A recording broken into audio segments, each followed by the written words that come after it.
এটা যে শেষ জামানের হাদিসে আছে আপনাকে বললে আপনি বিশ্বাস করবেন? আখিরুজ জামান কিয়ামতের আলামতের যতগুলো হাদিস আছে এর মধ্যে একটা এরকম হাদিস আমি পড়েছি যে শেষ জামানায় মেয়েদেরকে ধরা হবে, ওদের পেট কেটে ফেলা হবে। আর কোন নিদর্শনের জন্য অপেক্ষা করছেন? শেষ জামানায় মেয়েদেরকে ধরা হবে, মেয়ে রাজি না থাকলেও বোঝানো হবে সিজার না করলে বাচ্চা বাঁচবে না। মেয়ে রাজি না থাকলেও, পরিবার রাজি না থাকলেও বোঝানো হবে বিজনেস যে সিজার না করলে আপনার মেয়েকে বাঁচানো যাবে না, আপনার সন্তানকে বাঁচানো যাবে না, পরিস্থিতি খুবই খারাপ। এমন ভাবে ব্রেইন ওয়াশ করা হবে, ভয়ে বাচ্চা, মা বলবে হ্যাঁ করেন, সিজার করেন, বাবা বলবে হ্যাঁ করেন, কোনো সমস্যা নেই, জানেন। এবং এর পিছনে লাখ টাকা, 2 লাখ টাকা, 5 লাখ টাকা নির্দ্বিধায় খরচ করা হবে। বিজনেস, টোটাল বিজনেস একটা।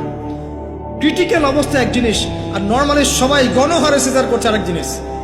এটা টোটালি একটা ব্যবসা এবং পুরো মানব জাতিকে ধ্বংস করার প্ল্যান এটা। জুলুম, মেয়েদের উপর একটা জুলুম।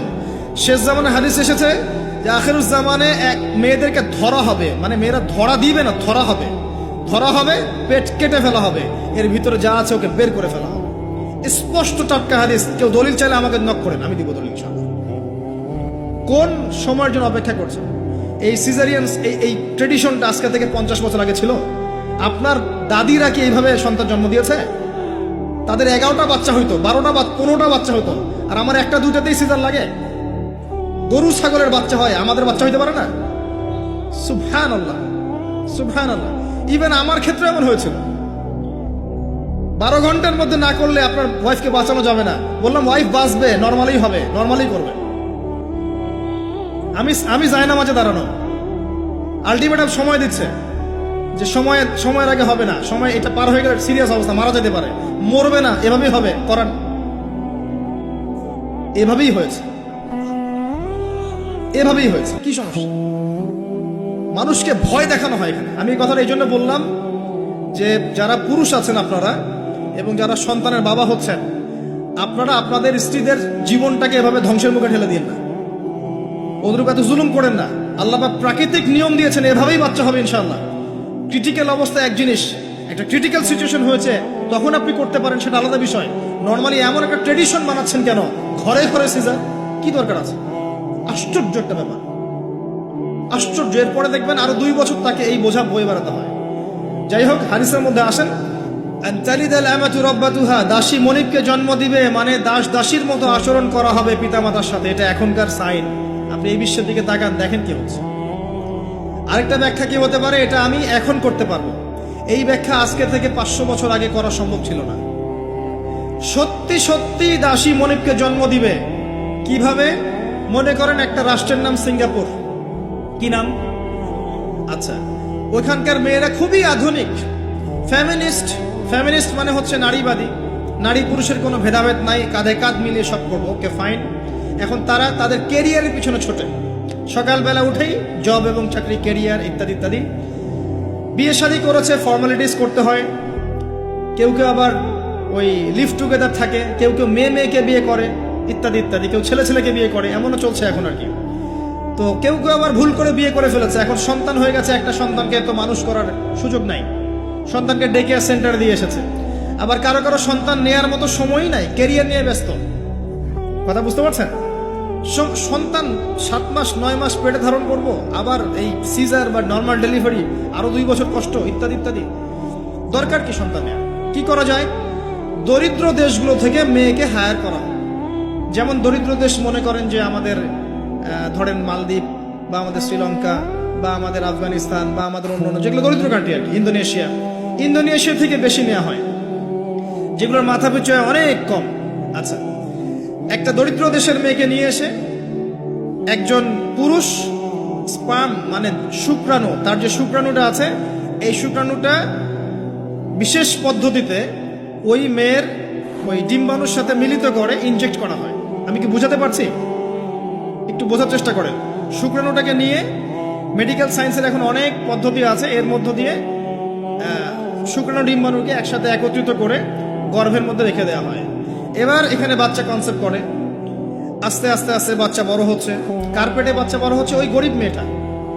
আর শুক্রাণু কার? ওই বড় লোকের। কথা বুঝতে পারছেন কি?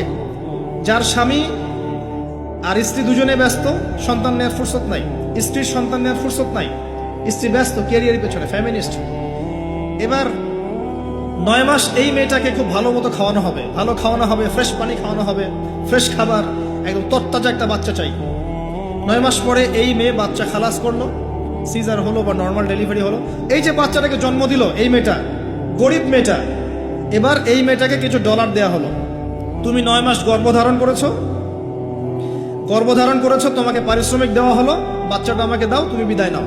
এই মেয়ে পারিশ্রমিক নিয়ে চলে আসলো। এখন এই যে বাচ্চাটা জন্ম নিল, এই বাচ্চাটা কার বাচ্চা? দাসীর না মনিবের? কার শুক্রাণু আছে? এই হচ্ছে হাদিসের ব্যাখ্যা। এখন করতে পারবেন আপনি ব্যাখ্যা, আজকে থেকে 500 বছর আগে এই ব্যাখ্যা করতে পারতেন না, কারণ এই ফিতনা 500 বছর আগে ছিল না। এই যে দাসী তার মনিবকে জন্ম দিয়ে চলে গেল।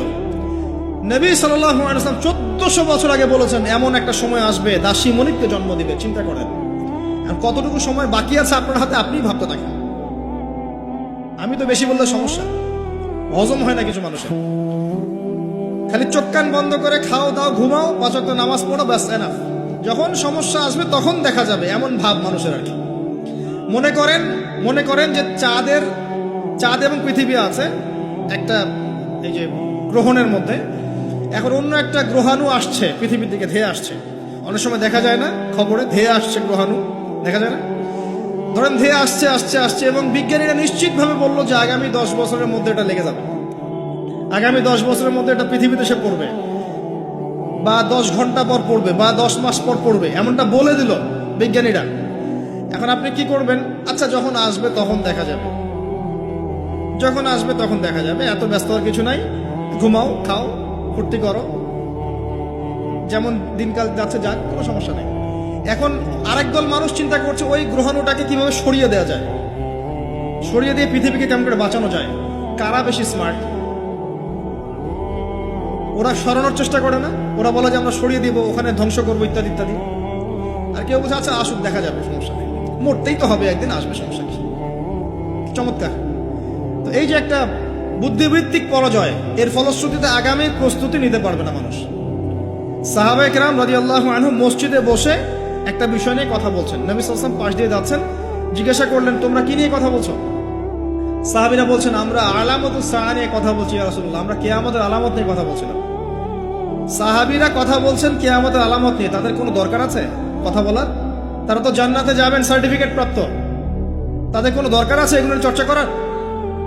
তারা চর্চা করছেন, আলামত নিয়ে কথা বলছেন। নবীজি বললেন শোনো, 10টা আলামত না আসা পর্যন্ত কিয়ামত হবে না, এত টেনশন নিও না।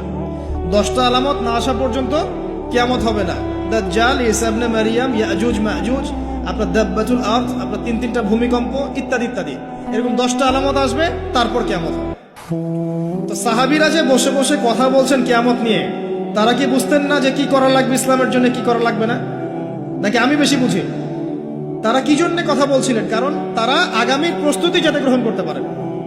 কেউ যদি মৃত্যুর আলোচনা করে, পরকালের আলোচনা করে, শেষ জামানের কথাবার্তা বলে, আলোচনা করে, এটা কি এই কারণে যে মানুষ হতাশ হয়ে বসে থাকবে, নাকি এই কারণে বরং তারা আরো উজ্জীবিত হোক এবং সময়টাকে কাজে লাগাক, আগামীর দিনগুলোকে ইবাদত করে কাটিয়ে দেখ? কোনটা উদ্দেশ্য কোনটা?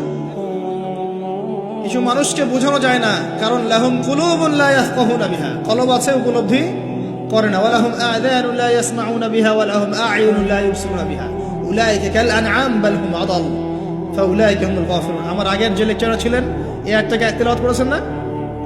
শুনেন, আমি শুনছিলাম ওখান থেকে। তো এই ব্যক্তি জিজ্ঞাসা করছেন কিয়ামতের আলামত বলেন, নবীজি 2টার মধ্যে একটা বললেন, এটা দাসী তার মনিবকে জন্ম দিবে, যেটা আপনি এখন দেখতে পাচ্ছেন। 2 নাম্বার তিনি বলছেন, লিসেন, এই হাদিসে এটাই লাস্ট। 2 নাম্বার তিনি বলছেন وأن ترى الحفاة العراة العالة رياء الشاء يتطاولون في البنيان। যখন তুমি দেখবে যে সমাজের সবচেয়ে দরিদ্র শ্রেণীর মানুষ, যাদের পায়ে স্যান্ডেল ছিল না এবং গায়ে কোনো জামা ছিল না, পায়ে স্যান্ডেল ছিল না, কত দরিদ্র চিন্তা করেন, গায়ে জামা ছিল না, কত দরিদ্র চিন্তা করেন, এরা ইয়াতাতাওয়ালুনা ফিল বুনিয়ান, উঁচু উঁচু অট্টালিকা নির্মাণের প্রতিযোগিতা করবে, কম্পিটিশন। নির্মাণ করবে এটা বলা হয়নি, কম্পিটিশন করবে। তোমার 10 তো আমার 15, তোমার 15 আমার 20, তোমার 100 আমার 200, কম্পিটিশন করবে। আজকে থেকে 200 বছর আগে পৃথিবীর দিকে তাকান, পৃথিবীর এই প্রত্যেকটা শহর, বড় বড় নগরগুলোতে এত উঁচু উঁচু কনস্ট্রাকটিভ বিল্ডিং ছিল, এই প্রতিযোগিতা ছিল। সুবহানাল্লাহ, কোন সাইনের জন্য অপেক্ষা করছেন? এখন আপনাকে বলি, যে ব্যক্তির পায়ে স্যান্ডেল নাই, গায়ে জামা নাই, সে কিভাবে এটা করতে পারে? উত্তর দেন দেখুন, কিভাবে সম্ভব বলেন? কে বলছেন?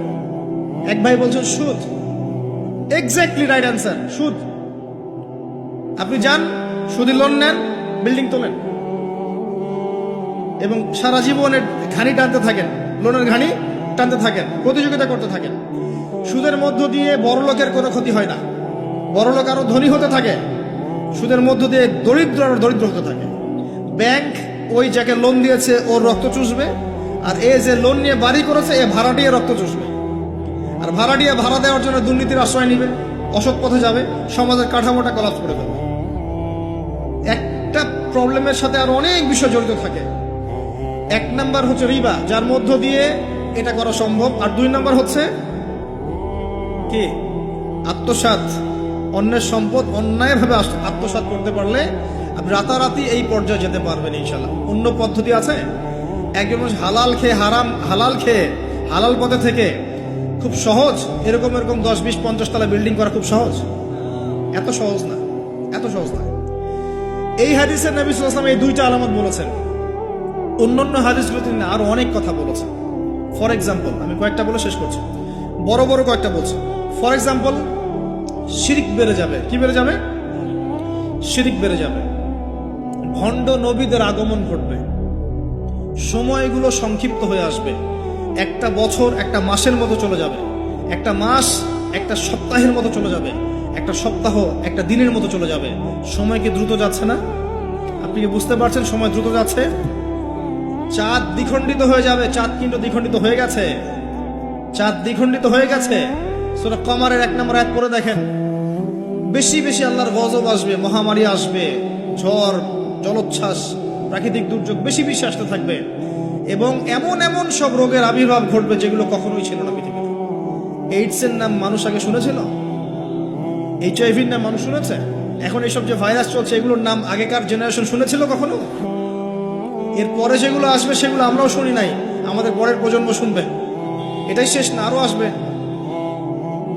নবীজি আরো বলে গেছেন, বেশি থেকে বেশি মানুষ সুদ খাবে। যে ব্যক্তি সুদ থেকে দূরে থাকতে চাইবে তার গায়েও এসে সুদের ছিটা ফোঁটা লাগবে। মুসলিমদের মধ্যে বিভক্তি বেড়ে যাবে, আপোষে হানাহানি কাটাকাটি বেড়ে যাবে, হারাজ হত্যাকাণ্ড বেড়ে যাবে। এত বেশি হত্যাকাণ্ড হবে যে মানুষকে হত্যা করছে ও জানবে না কেন হত্যা করছি, যে নিহত হবে সেও বুঝবে না কেন আমাকে মারা।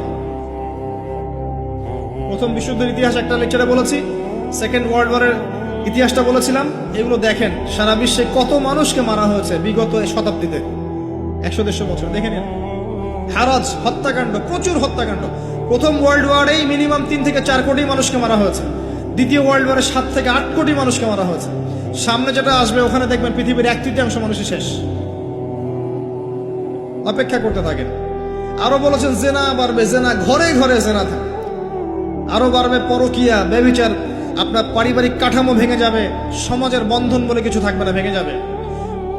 এটা তিরমিজিতে আছে এই হাদিসটা। মসজিদগুলো হবে চাকচিক্যময়, হেদায়েত শূন্য। শেষ জামানে দেখেন মসজিদগুলো এক একটা তাজমহলের মতো, ভিতরে হেদায়েত নাই। ইসলামের খালি নাম থাকবে, মানুষ ইসলামের মূলনীতি থেকে সরে আসবে। কোরআনের খালি মাসহাফ থাকবে, মানুষ কোরআনের শিক্ষা থেকে সরে আসবে। মানুষ কোরআন পড়বে, কোরআনের মূল মেসেজগুলো, মূল নীতিগুলো ওর গলার নিচে নামবে না। হাদিস, মানুষ কোরআন পড়বে, কোরআনের শিক্ষাগুলো গলার ভিতরে ঢুকবে না। আছেন এখন আপনি দেখেন কত মানুষকে দেখবেন কোরআন পড়তে জানেই না অর্থ কি জিনিস। আর যদি কেউ বলে অর্থ পড়ার দিকে উৎসাহিত করে, অর্থ পড়া উচিত, অর্থের দিকে যান বলবে, ওকে আবার বিতর্কিত করা শুরু করে দিবে। মানুষকে তো উৎসাহ দেওয়া দরকার যে আপনারা অর্থ পড়েন, তাহলে কোরআনের মূল মেসেজটা বুঝতে পারবেন। একজন আলেমের কাজ কি? মানুষকে কোরআনের মূল মেসেজটা শিক্ষা দেয়া, উৎসাহিত করা। আপনি তেলাওয়াত করলে তো নাকি পাবেনই, অবশ্যই প্রত্যেক হরফে 10 নাকি পাবেন, কিন্তু তেলাওয়াত করলেই কি অর্থ বুঝতে পারবেন? অর্থ না বুঝলে কি ভিতরের কথাগুলো হজম করতে পারবেন, শিখতে পারবেন? এটা বোঝার জন্য কি লাগে ভাই? সামান্য কমন সেন্স যথেষ্ট। নবীজি বলেছেন জেনা বাড়বে এবং নারীদের সংখ্যা বাড়বে, মেয়েদের সংখ্যা বাড়বে, মেয়েদের সংখ্যা বাড়তে থাকবে।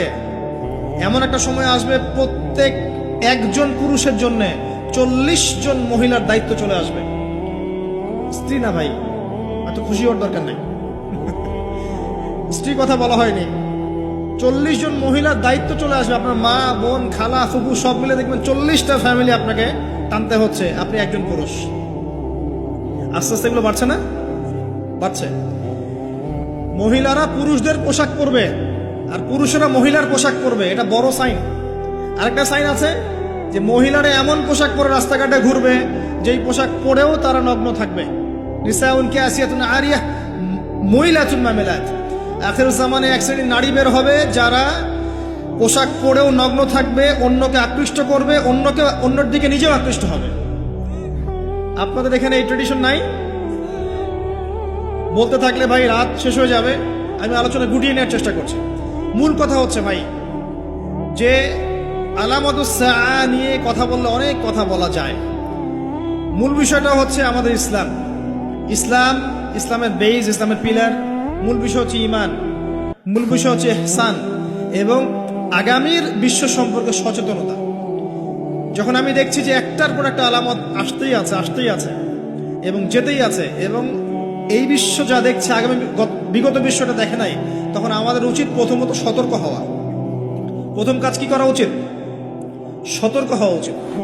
তারপর তওবা করা উচিত, খালেস তওবা করে ফিরে আসা উচিত। যারা নামাজ পড়ি না নামাজ ধরা উচিত, যারা নামাজ পড়ি জামাতে নামাজ পড়া উচিত। আমাদের উচিত হালাল রিজিক অন্বেষণ করা, আমাদের উচিত জ্ঞান অর্জন করা, পড়াশোনা করা, কোরআন হাদিস পড়াশোনা করা, গবেষণা করা, স্টাডি করা এবং সন্তানদেরকে এগুলো শেখানো। আমাদের উচিত মানব সেবায় কাজ করা, উচিত আদর্শ পরিবার গঠন করার চেষ্টা করা, যুব সমাজকে দিনের ভালো ভালো কথাগুলো বলা, ওদেরকে হারাম পথ থেকে ফিরিয়ে আনার চেষ্টা করা, মা বোনদেরকে পর্দা রাখার চেষ্টা করা এবং আমাদের কাছে যতটুকু সামর্থ্য আছে আমাদের জানমাল, সময়, শ্রম, কথা, আমাদের কলম ইত্যাদি এগুলোকে দিয়ে দিন ইসলামের খেদমত করার চেষ্টা করা, যাতে আগামী দিনে যে বিশ্বটা আসবে ওই বিশ্বে আমাদের সন্তানরা ইসলাম নিয়ে বাঁচতে পারে। এটাই তো হওয়া উচিত। এর চেয়ে বেশি আমাদের কি করার আছে? আল্লাহ পাক আমাদের সবাইকে ইসলামের এই কাজগুলোকে করার তৌফিক দান করুন এবং আখিরুজ জামান সম্পর্কে সচেতন থাকার তৌফিক দান করুন। এবার এই ব্যক্তি চলে যাচ্ছেন, শেষ করে। কোন ব্যক্তি ভাই? সাদা ব্যক্তি, হ্যাঁ। এই ব্যক্তি চলে যাচ্ছেন আর উমর রাদিয়াল্লাহু আনহু পাশে বসে আছেন। তিনি বলছেন ফালাবিস্তু মালিয়ান, আমি চুপচাপ বসে থাকলাম। এই ব্যক্তি উঠে চলে গেল।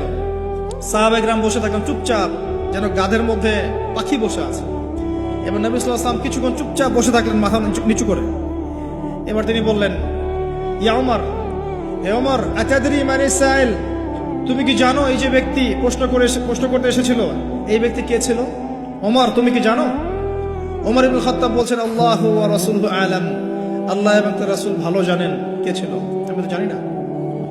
তখন নবী সাল্লাল্লাহু আলাইহি ওয়াসাল্লাম বলছেন, ইন্নাহু জিবরিল, এই ব্যক্তি ছিল জিবরাইল আলাইহিস সালাম। সুবহানাল্লাহ।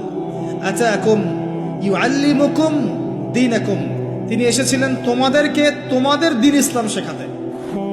কি জন্য এসেছিলেন?